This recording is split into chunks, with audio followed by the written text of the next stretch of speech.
Hello and welcome to this series from Manchester University on getting application ready. My name's Adam, I am one of the careers consultants as part of the careers team, and in this series of videos what we're going to be looking at is how to make a strong application. It's one of those things that can throw a lot of people. It takes quite a bit of time, but there's a little bit of a science behind making a strong application. And over the course of these videos I'm going to be looking at how you do that, the techniques you use, what to include and how to know what it is you need to put in a good application. To do this, we're going to look at 4 key points. First, before you start, what do you know already? What do you need to know? What can you do before you actually start an application to put you in the best position?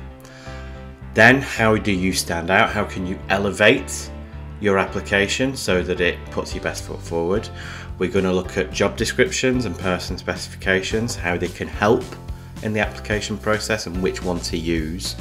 And then we're going to finish by looking at actually what happens when you're shortlisting so that you can actually see the other side of this process and some techniques to answer those questions, write those supporting statements to make your application really strong.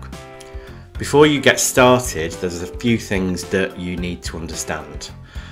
You are essentially meeting a recruiter or an employer in the middle, in that these are different things for the two of you. For you, it's very much a marketing exercise. You are making yourself stand out, you're making yourself appealing.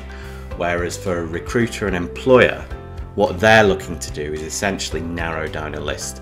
They are trying to say no to people so that eventually they get a list of people they want to interview. That means this is pretty much the most competitive part of the whole process. It's something like 75% of applications do not make it through to the next stage, which can be a little daunting, but if you put it another way, if you get good at this stage of the process, and it is something that you can practice at and get support on, then you can get to the point where you're doing this fairly regularly, you're getting through to the next stage fairly regularly. If you do that, then you get rid of most of your competition in the first go. So look at it like an opportunity. To do that effectively, you've got to think about what an employer is actually looking for when they're looking at your application. There are some basics, but essentially what they're going to be looking for is evidence of skills.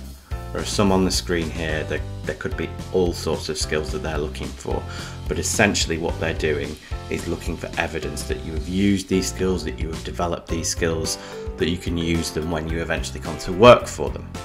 In addition to that, there are a few key things that you want to demonstrate through your application. First, your motivation, why you actually want that job, why you want to work for that company, that you understand what that company does, what the organisation does and what the actual job is. One of the things that can throw a lot of people is the question, what do you understand the role to be? You have to have a really good understanding of what you'll be doing in that job. We also need evidence of skills and experience that you're going to use and need in the job.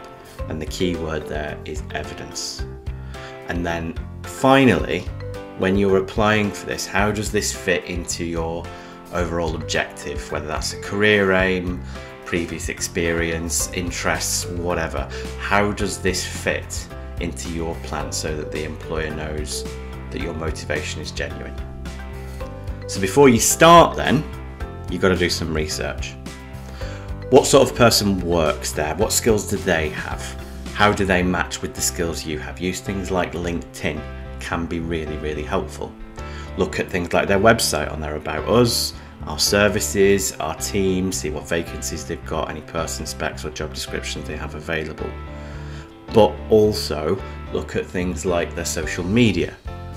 How do they speak to their audience? LinkedIn, Facebook, Twitter, whatever it might be. How do they speak to the people that are important to them?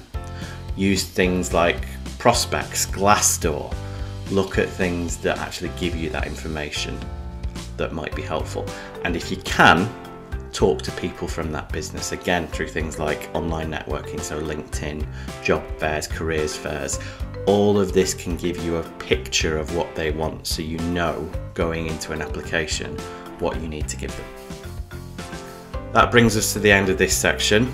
Up next, we're going to be looking at the actual shortlisting process.